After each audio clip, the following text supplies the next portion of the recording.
Thank you very much. Please go ahead and eat. We have a full program, so if you don't eat while we talk, you're not going to get to eat at all. So I'm Ken Allen, Executive Director of ACT-IAC, and it's my pleasure to get our luncheon event kicked off with a couple of things. First, a couple of thanks I want to make. We had them on the slide, but we forgot to mention DXC as a sponsor today, so please, we want to thank them and all the sponsors for helping us put this event on today. I also want to acknowledge Tim Cook, who's not just the industry chair of this event, but is also ASI government is the bag sponsor. I guess that makes you the bag man, so we thank him for that. I also want to thank the leaders of this event. You heard the planning committee listed earlier, but I think we need to step back and say thank you to Tim, Tiffany, Ken, and Jose, who have put this entire event together. So please give them a round of applause.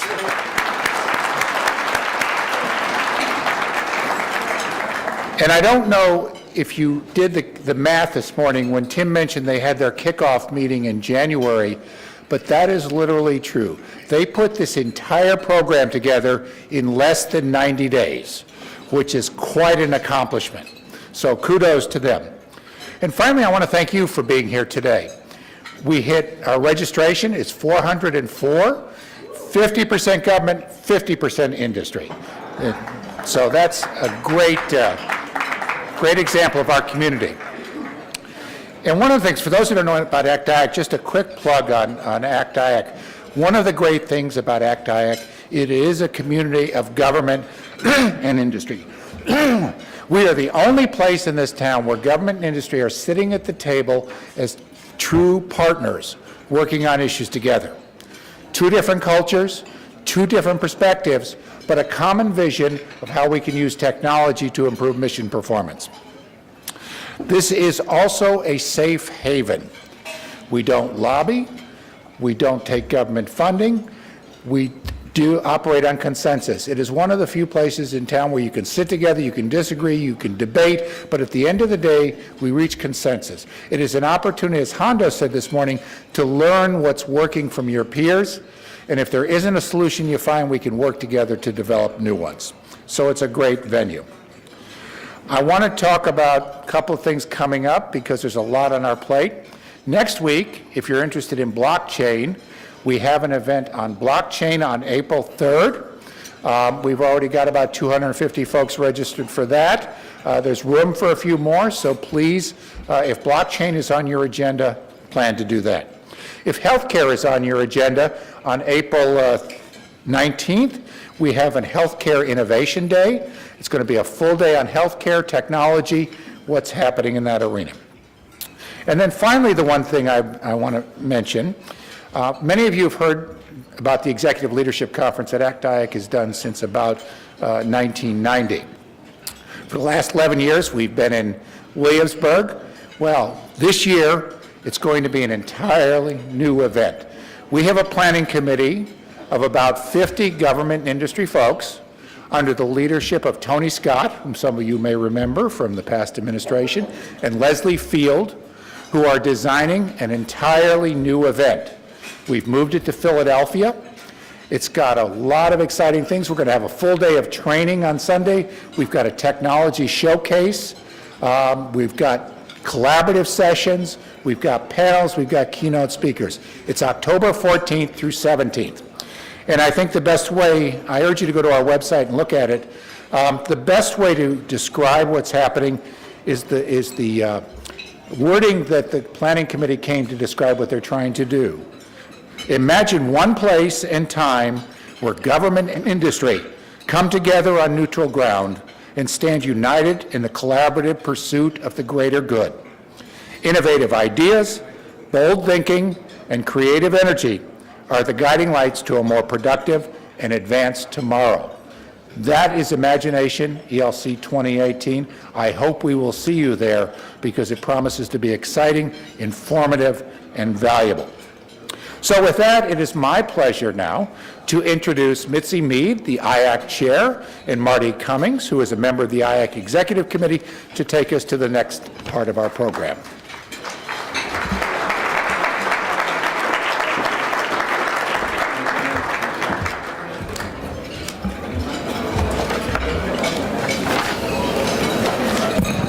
Good afternoon, everybody.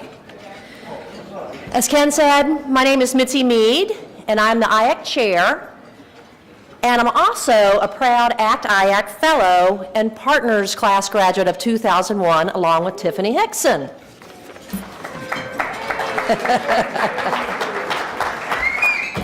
And I'm Marty Cummings, Vice Chair at Large in charge of conferences and ACT-IAC Fellow, Partners Class of 2008. Thank you for joining us today at Acquisition Excellence. Our professional development programs are important to the overall strength of ACT-IAC. Each year, we run 3 distinct programs for different career stages: associates for early career, Voyagers for mid-career, and Partners for executives. Graduates of the Voyagers and Partners program join an alumni group called the Fellows. Currently, we have almost 900 fellows. If you are an ACT-IAC Fellow, will you please stand? Excellent. Thank you, fellows. This afternoon, it is our pleasure to recognize the 2018 Voyagers leadership and participants. The Voyagers class is here today at Acquisition Excellence as part of their program curriculum. This year's class will graduate at a special event on May 18 in the National Harbor. The Voyagers program is a 9-month professional development program for rising stars.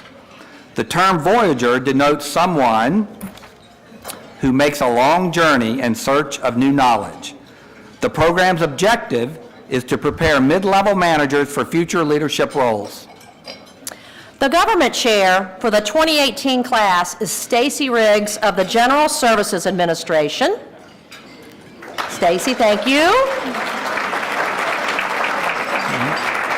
She is joined by her 2 vice chairs, Joshua Camaray with the Department of Agriculture and Chelsea Rainier with the Department of Homeland Security.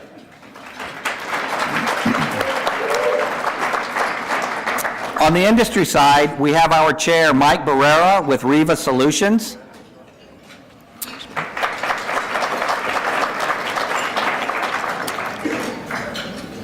And he is accompanied by his vice chairs, Mike Deutsch of CollaboraLink Technologies and David Yang with Incentive Technology Group.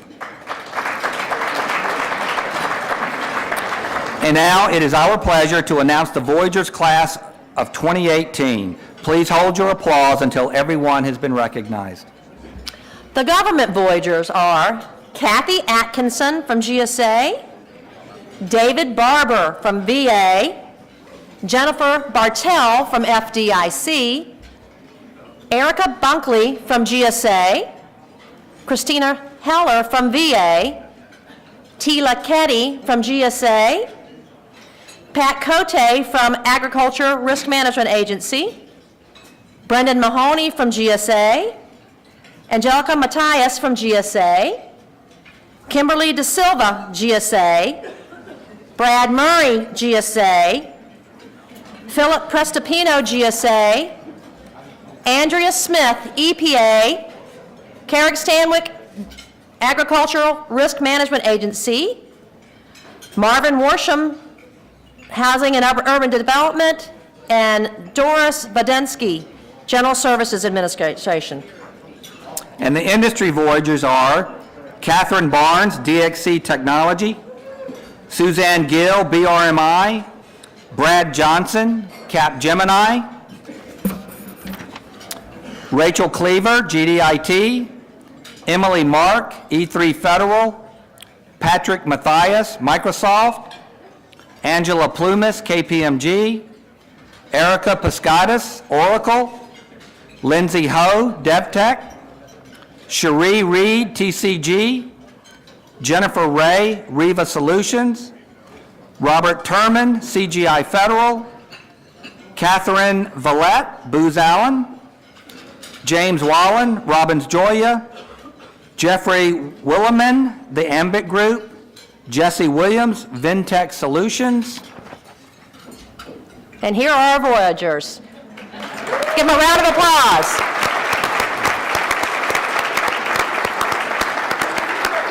And just a quick thanks again to our chairs and vice chairs for helping run this program. It takes a lot of work. And good luck, Voyagers, for the rest of your program. Thank you. Thank you.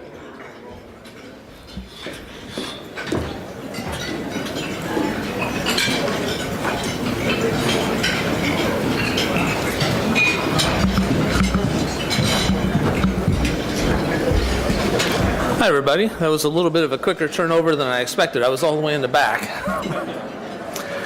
Thank you, Marty and Mitzi, for all your work, taking time out to recognize the folks that you did. That's important work that's being done, and we really appreciate everybody stepping up. It is my pleasure to introduce you to Ben FitzGerald. Ben FitzGerald is working within what is now A&S and R&E in the DoD as part of the breakup of acquisition technology and logistics. Ben is a former professional staff member from the SASC and was brought on to take the strategy and design office in understanding how to take a look at acquisition in the department and how to best structure the organization. Ben is trying to focus on the transformation of the organizational capability, not just the offices itself. And I think that the things that he's going to talk about today, while certainly germane to the department, apply to everyone as we take a look at the new acquisition mindset across the entire federal government. So if you would please join me in welcoming Ben FitzGerald.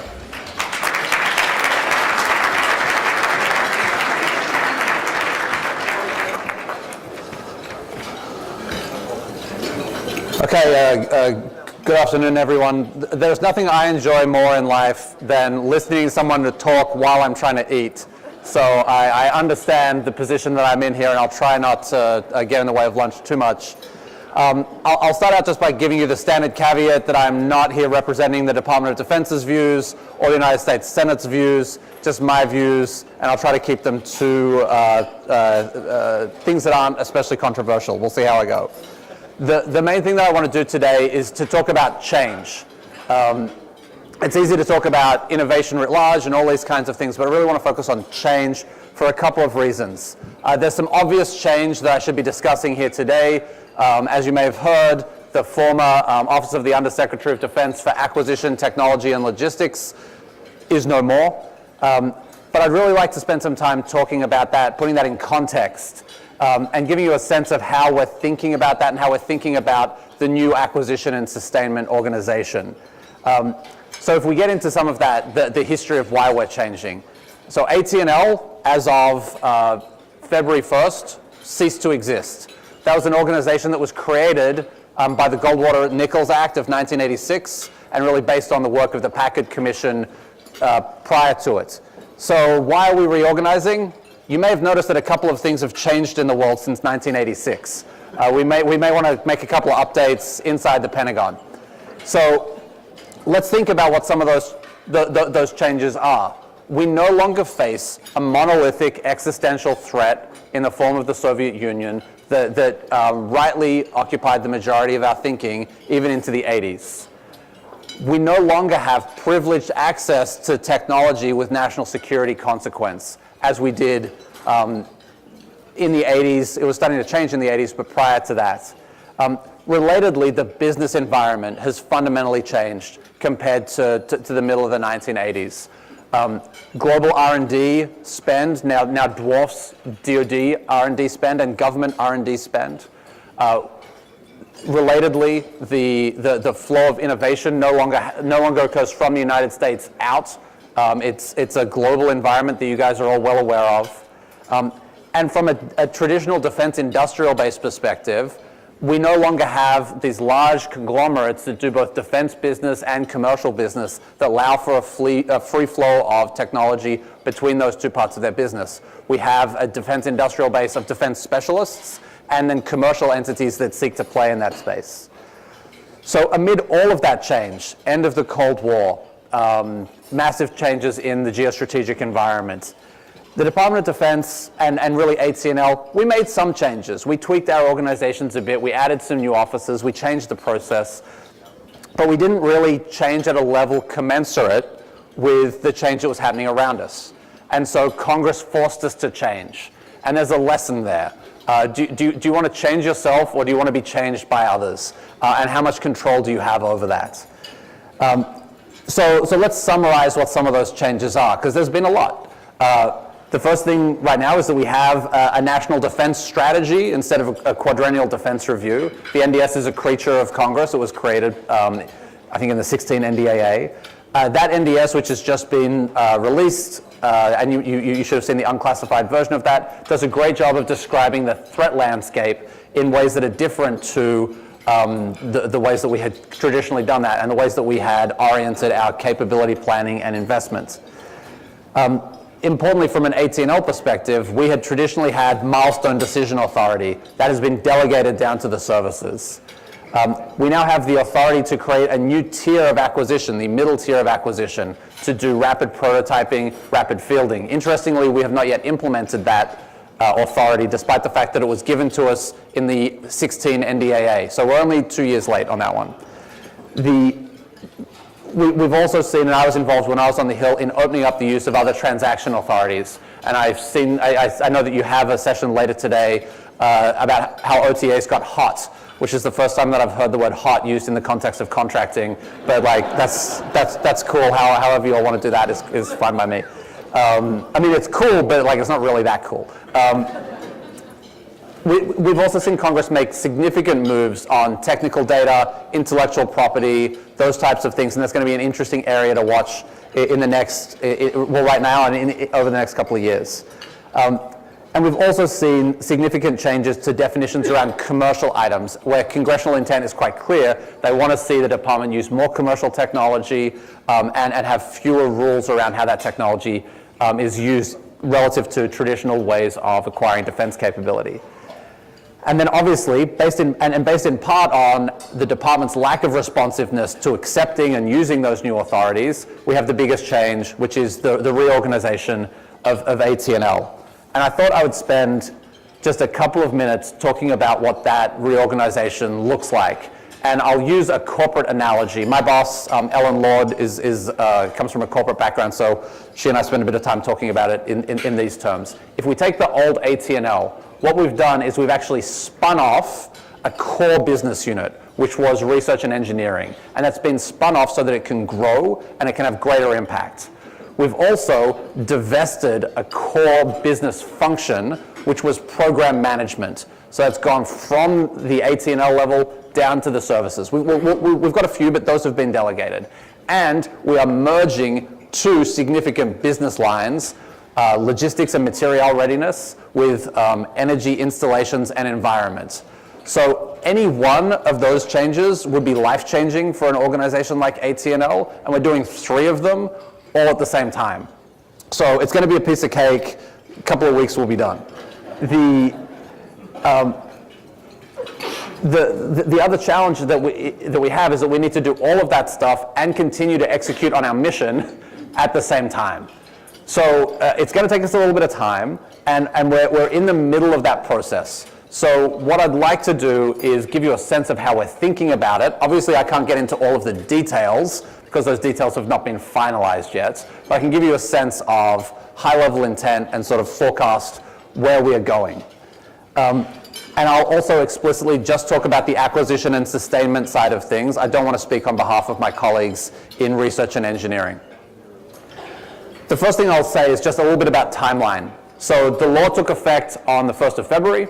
The Deputy Secretary of Defense laid out some implementation guidance, which asks us to have a plan for how we're going to do all this reorganization done by the 1st of June. So for those of you who are watching the Department of Defense, you're going to see us figuring out, is this an R&E thing? Is it an A&S thing? Where does it fit? All of that moving functions around on an org chart stuff.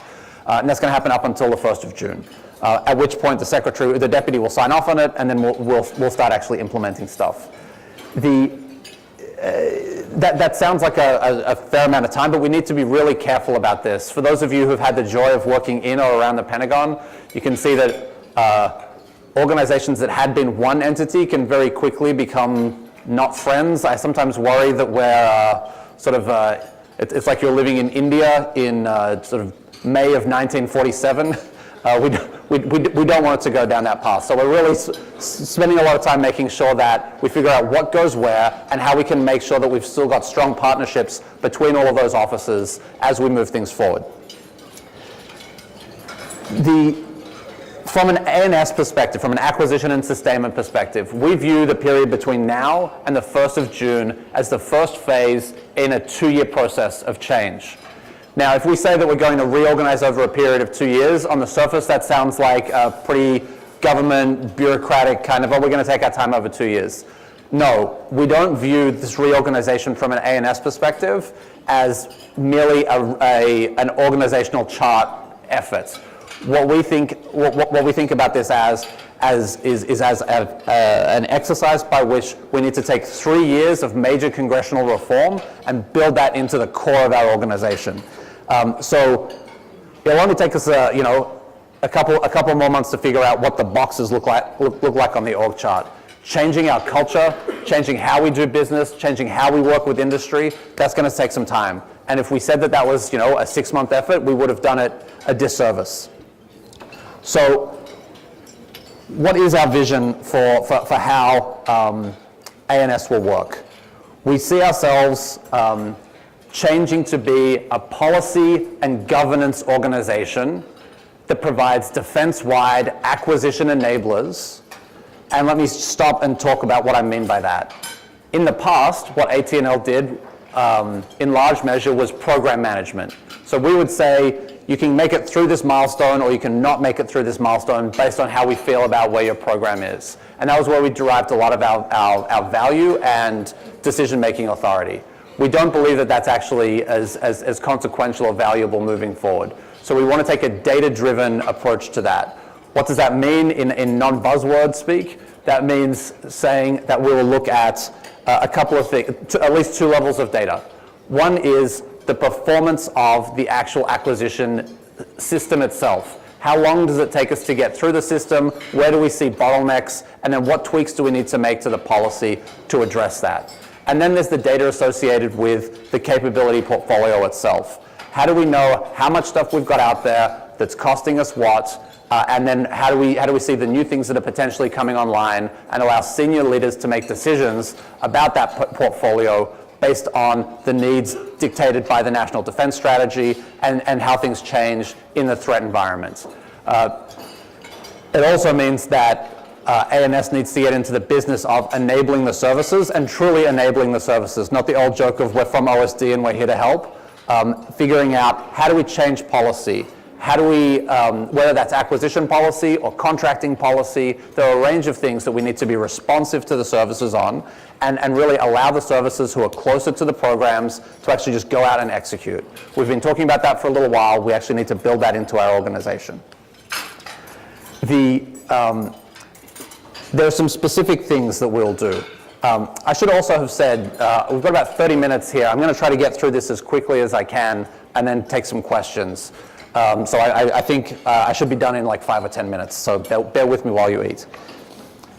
Just to give you some specifics, though, about where we want to go in this shift from the acquisition part of AT&L into a different model for how we do business in acquisition and sustainment. We're going to need to do a number of specific things. There's a bunch of policy work we're going to need to do on the acquisition system. Some of that is obvious, and if you read the recent NDAAs, you'll be able to see where we're going to need to go. But we also need to make sure that we're tying all of these things together. For example, as we think about something like this middle tier of acquisition, for any of you congressional nerds in the room, that may only be me, but Section 804 of the 2016 NDAA creates a new authority. That's great for us to talk about rapid prototyping and rapid fielding, but how do we actually tie that into the traditional acquisition system as well? For defense people in the room, that's sort of 5000.02. So it's great if you prototype it, it's great if you field it. How do you sustain it? And how do we do so in a way that doesn't force everyone to essentially go through the big acquisition system to do rapid prototyping? So that sounds easy, but that's a lot of really detailed work that we need to do over time so that we are able to allow people to innovate, but we also make sure that we've got the good and appropriate governance models in place. Otherwise, this thing's going to fall over. We also need to, as we're going through all of this, ensure that we have appropriate governance around new or enhanced authorities. And the most obvious example here is other transaction authorities. When I was on the Hill, I was one of the guys on the SASC majority who pushed for opening up OTAs, particularly in the 2018 NDAA. I say that to balance out what I'm about to say. So I'm a big supporter of OTAs. What we don't want to see, though, is that everyone who thinks that they're going to be innovative picks an OTA because it's really hot right now, which makes me think of the Zoolander movie. So we don't want like piano ties for OTAs, right? So everyone's going out using an OTA. That's going to mean that someone's going to use it inappropriately. It's going to be used at the wrong time. Something's going to go bad, and then Congress is going to take that authority away. We need to make sure that we've got the right balance here. And this is really hard to do in a large organization like the Department of Defense. When I think about OTAs, and I said this in another forum a couple of weeks ago, I think about governance and policy around OTAs similar to thinking about distilling liquor. Are you making whiskey or are you making vodka? If you're making whiskey, what you're trying to do is you're trying to add imperfections, flavors, that make it a more enjoyable drinking experience. When you're making vodka, you're actually trying to remove imperfections to have the purest possible drink at the end. And when it comes to OTAs, what we did on the Hill was we actually tried to remove language from the legislation to make it easier to go forward. It would be unfortunate if in the Department of Defense we then go out for OTAs and start adding a bunch of things that we think add nice flavor, but just mess up the profile of the entire drink. So we need to figure out how do we have the appropriate governance mechanisms for OTAs so that it's rigorous, so that we don't have disastrous use of those OTAs while still allowing people to move quickly and innovate. I fear catastrophic success with OTAs and that a new team on the Hill will say, switch it off, and we'll go back to the bad old days. We're also going to need to work on some specific matters. You may have noticed that the Department of Defense doesn't always do a great job of acquiring software. I mean, most of the time it's fantastic, but every now and then maybe it's not perfect. So we need to continue to do work on that. You'll have seen the Hill has been very focused on that as well. We also need to find ways to scale really strong innovations that we've seen in certain pockets throughout the department. There are some folks here from the DIUX. DIUX has done a great job using OTAs, thinking about how to get on contract quickly, thinking about prototyping. How do we, from a large-scale acquisition perspective, figure out how to scale that across the workforce so that these aren't seen as, strange and different activities, that this is just part of how we do business. So when we look at the good work done by DIUX, SCO, some folks at SOCOM, AFWorks, all those types of things, how do we make that a standard practice rather than something that could get shut down again in the future? We also, as we're going through all of this, really need to focus on sustainment and raising the prominence of sustainment. I say this as someone who's focused primarily on acquisition for the recent part of my career. We often overlook the sustainment part of that. So 70% of our capability-related costs are about sustainment. Our opportunity to innovate is often usually in the sustainment phase of where things are. We need to figure out how to bring that community up front so that they can influence how we design, so that we can design for sustainment, so that we have ways that we can prototype directly into sustainment, so that we can think about the sustainment of software. It's been an underserved area in my view, and we need to figure out how to give that its appropriate place in our organization and in our thinking about acquisition. And then throughout all of this, we need to figure out how do we continue to support and enable the acquisition workforce as we're changing, to make sure that people are aware of those changes, that we have the flexibilities in place, and that we design the system in such a way that we're not putting a burden of responsibility on contracting officers or program managers to take personal risk making decisions in policy areas that we have not made clear. This is one of my personal frustrations with on the contracting side of things.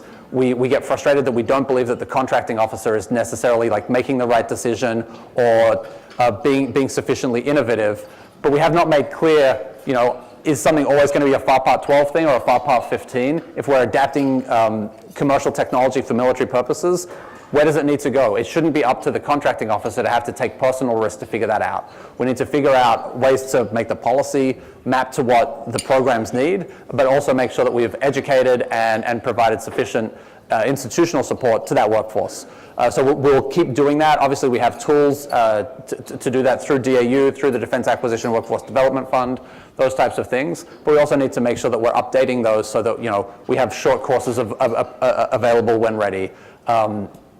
That we're able to go and talk to practitioners. One of the things that DAU has done recently, I'm not sure if it's online yet, but they've gone out and spoken with the DIUX guys who are actually working the commercial solutions offering to talk with them about what they've done, do short videos, show how it's done. So we want to keep focused on a number of those things. So as you can tell, based on how quickly I have spoken through a large range of things in a short period of time, we're not suffering from a lack of ambition right now in terms of the change that we want to make. For those of you who've been around the department for a while, or who've been around acquisition for a while, or are students of history, we do not. If we look back on the course of the 20th century, I don't see, you know, a strong history of success in acquisition reform.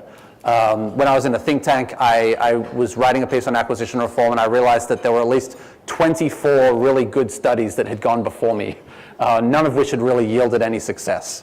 So we're not going to get everything that we want, and it's important to recognize that.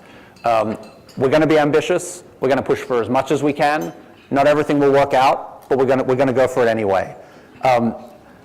As we go through this, I therefore can't guarantee that we'll be successful in all of these areas. The other thing that I will say, especially for the period between now and June, and maybe for the rest of this calendar year, is I can't guarantee that it's always going to be smooth.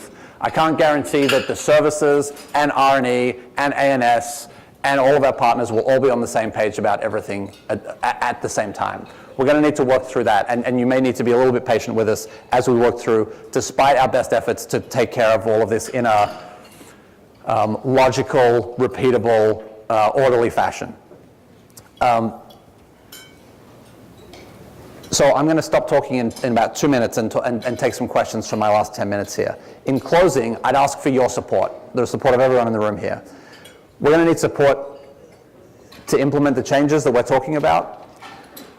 We're going to need your support in being willing to try to implement the things that we're talking about. We're going to need you to offer recommendations about how to do what we're doing, and constructive feedback when it appears that we're not actually headed in the right direction. It's really easy to talk about acquisition reform.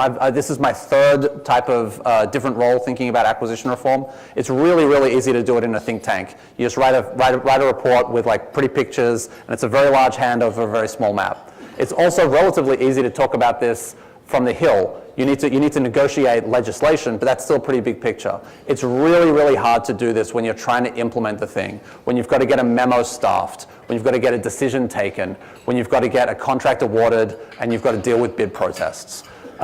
So we'll need support from you as we go through all of that.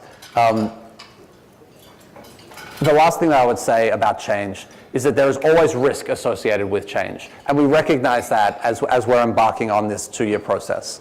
However, if we think about this at the highest possible level, if our objective is to ensure the ongoing military technical superiority of the United States of America, the greatest risk right now is to not change.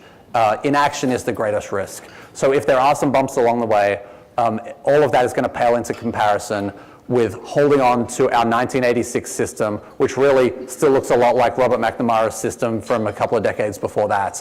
That's not going to cut it for us if we're going to move forward. So we're going to need to look at all of these changes, as messy as they may be, whether that's organizational, policy, contracting, whatever those things might be.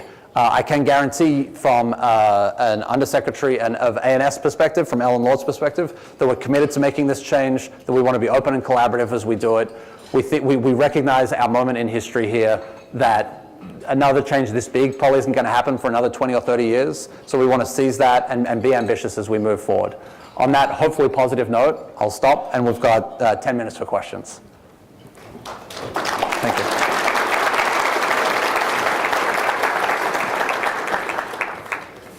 I'll also say I have no idea how the question system works. I can see someone with a microphone. That's positive. We've got some down here.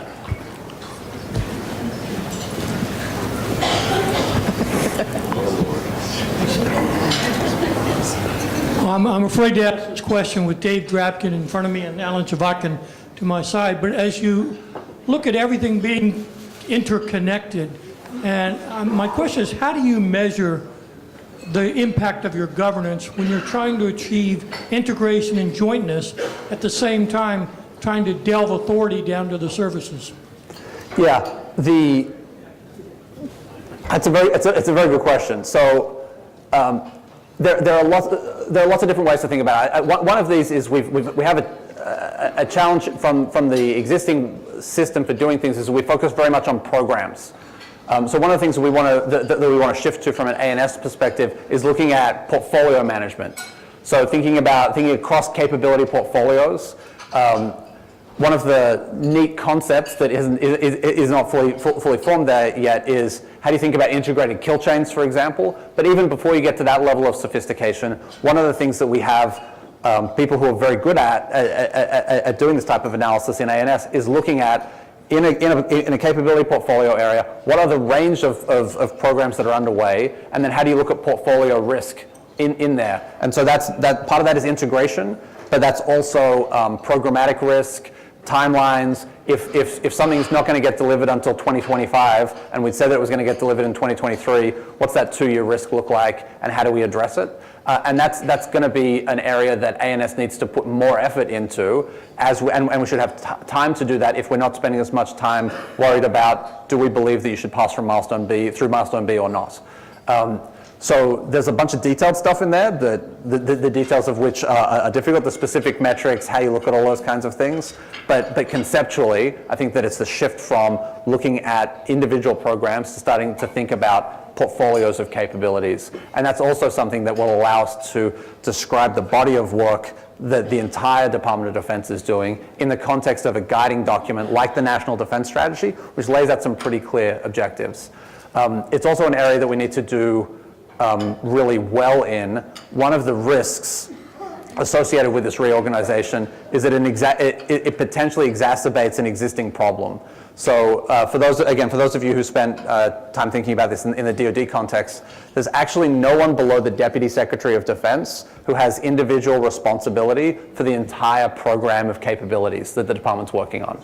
And we've just potentially exacerbated that by saying that the person who was closest to that was the Undersecretary for AT&L, and now that's an R&E organization and an A&S organization. So we need to start building management tools, and this is one of the things that the Deputy is already doing in a staffing manner. How do we do, as a matter of course, create integrated views across all of those capability portfolios?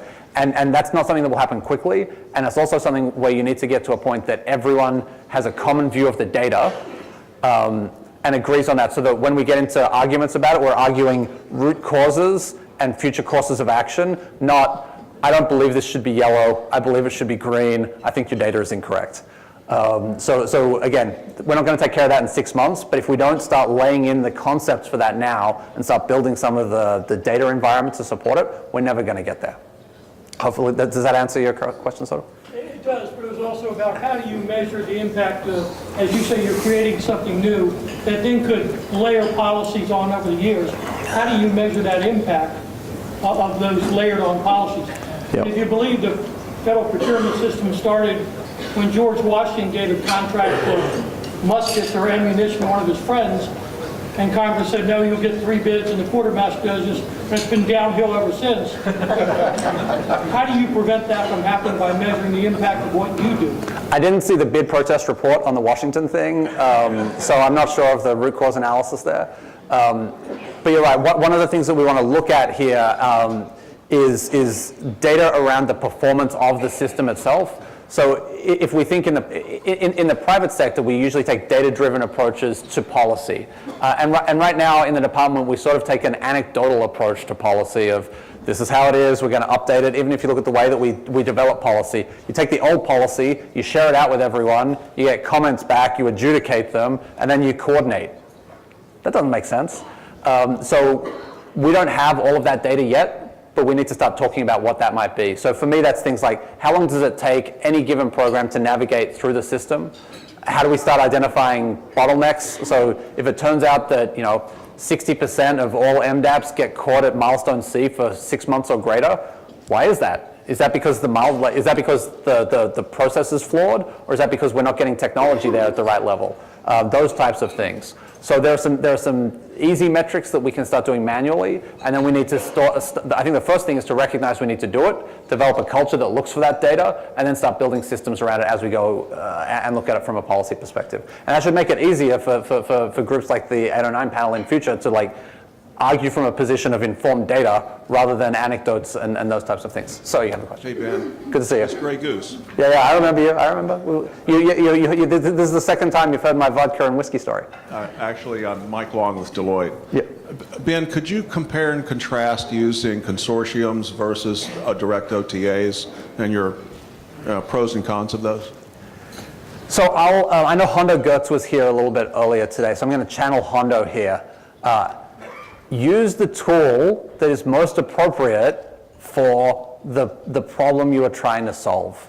The last time that we were talking about OTAs, I made the point, I get frustrated if I hear folks who come from the consortium OTA world saying that the DIUX approach to OTAs is incorrect. I get equally frustrated if folks who are doing non-consortium approaches say that consortia is wrong. The joy of OTAs is that you can be highly flexible and build or leverage a tool that supports what you need.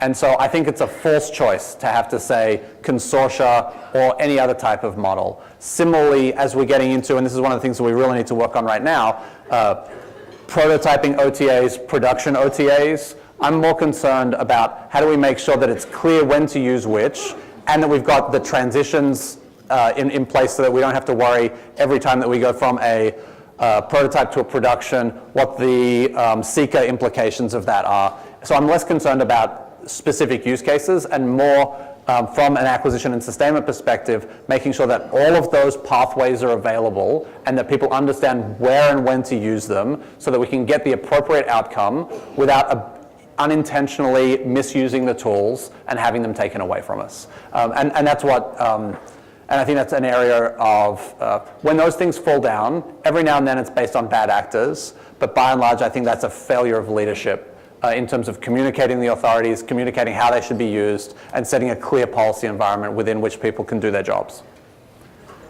Okay, how are we doing for time here? We got time for another question, I think. There's right down the front here. You mentioned there have been a lot of other reform efforts preceding this. I think you said 24. So this is sort of a two-part question. What are you doing differently that's going to enhance the chances for success? And when will the folks on the front line, the mission folks, the acquisition people, and the vendors see the impact of your success? Great question. So the answer to the first one, when will we know that it's different? That's easy. We're actually doing stuff. Most of the other 24 studies, they're just studies. This is one of the things that astounds me moving from the private sector or think tank land into the department. The amount of effort that goes on outside of the department to think about these problems and to argue for change, to sort of get to the department, we're like, oh, that's interesting, but we're really focused on some other stuff right now. So the first thing here is, as much as this is hugely disruptive to the work that we're trying to do, the splitting AT&L is a forcing function to make us look at all of these other things. And that was absolutely Congress's intent. They didn't want to split AT&L just because they thought it was enjoyable or because it made it seem like they were reforming. The intent is to make everyone uncomfortable, to force us to do stuff. And so there are things that Ellen Lord, as the Undersecretary for ANS, can do right now that would have been very hard to do 5 years ago, just because Congress has forced us to delegate milestone decision authority away to split the organization. So we're in a period of action, and that's also why we want to say that this is a 2-year process, so we can really get in, and while we're having to go through an uncomfortable experience, actually do some positive things in there as well. When will we see the impact, the actual impact to people doing real work, not highfalutin policy speechifying, is a good question. we need to find ways to try to get direct to the workforce as quickly as possible. So there are some things that we can do, instead of going through an 18-month DoD instruction phase before we actually implement something, maybe we can provide interim authorities up front. Maybe we can get feedback from the use of those interim authorities and have them go directly into how we do the policy developments. I don't think that there's no one answer for when is all of this going to come. There are so many things that we're doing. It's going to hit at different times. One of the things that Ellen, as the Undersecretary, is very focused on is making sure that we're communicating regularly with industry. We have quarterly industry association meetings that are hosted through the, I won't name any of those organizations, but all of the industry association groups that you would expect. And reorganization is an agenda item. And so we think that we can get input from industry quickly and move that. The other thing that we want to focus on is making sure that we're putting DAU in a position where they can have impact and help succeed as quickly as possible as well. So for example, as we start thinking about use of OTAs, how do we put DAU in a position where they can take some of that information, see what practitioners on the front line are doing, and share that with the rest of the workforce. So I think we have some tools. We just haven't always used them with that objective in mind in the past, and sometimes we have. So that's a long way of saying it'll be different for different things, but we're very much focused on that. One of the other things where your second question is related to the first is often reform efforts have failed because no one's seen anything happen. So, and this is where we sort of wear out buzzwords before we've actually implemented anything. So if we're talking about revolutions in military affairs or transformation, I worry this is going to happen with innovation as well. We talk about it a whole bunch, and then no one sees any results over a period of 2 years, and they're like, innovation, give me a break. Nothing happened. Nothing happened with transformation. So we actually, so the key thing is showing success or showing some sort of outcome in a practical way and using that to generate momentum. It's easy to say that standing on the stage here. Implementing that's going to be really hard. Okay, I don't want to be, I don't want to overuse other people's time. So Ken, with that, I'm happy to wrap up unless one person has a key question that's going to change the world, to which I have the answer for. I'm happy to do that, but I think maybe we don't need that. Okay, thanks everyone.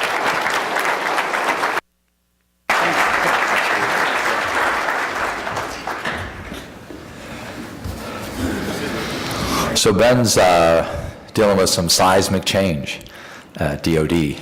A lot of risk, as he says, and can you imagine the courage that it takes to tackle that kind of change? He's gone from a think tank environment to actually in the building trying to make it happen. Tremendous. So I congratulate Ben for his courage one more time.